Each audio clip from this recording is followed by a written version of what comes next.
حدیث میں آتا ہے، صحیح بخاری کی حدیث ہے کہ آپ صلی اللہ علیہ وسلم نے فرمایا کہ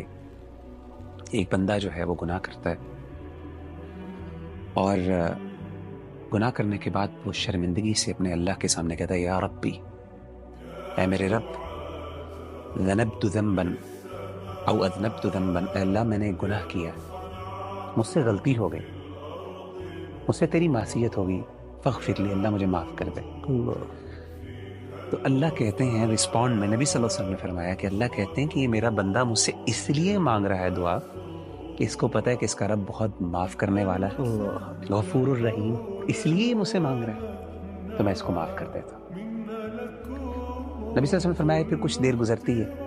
پھر دوبارہ اس سے غلطی ہوتی ہے، وہی گناہ، پھر دوبارہ وہ اللہ کے پاس جاتا ہے اور کہتا ہے اللہ مجھ سے گناہ ہو گیا، مجھے معاف کر دے۔ اللہ پھر وہ رسپونڈ کرتے ہیں، یہ میرا بندہ اس لیے میرے پاس آیا کہ اس کو پتہ ہے کہ اس کا رب بہت غفور الرحیم ہے، معاف کرنے والا ہے، تو میں بھی اس کو معاف کر دیتا ہوں۔ 3 دفعہ آپ نے فرمایا یہ، آپ نے فرمایا کہ پھر کچھ وقت گزرتا ہے، پھر اس سے غلطی ہوتی ہے اور اللہ تعالیٰ یہی کہتے ہیں۔ پھر اللہ تیسری دفعہ کیا کہتے ہیں؟ آپ نے فرمایا کہ اللہ تعالیٰ پھر یہ کہتے ہیں کہ یہ میرا بندہ ہے، یہ کئی دفعہ میرے پاس آ چکا ہے،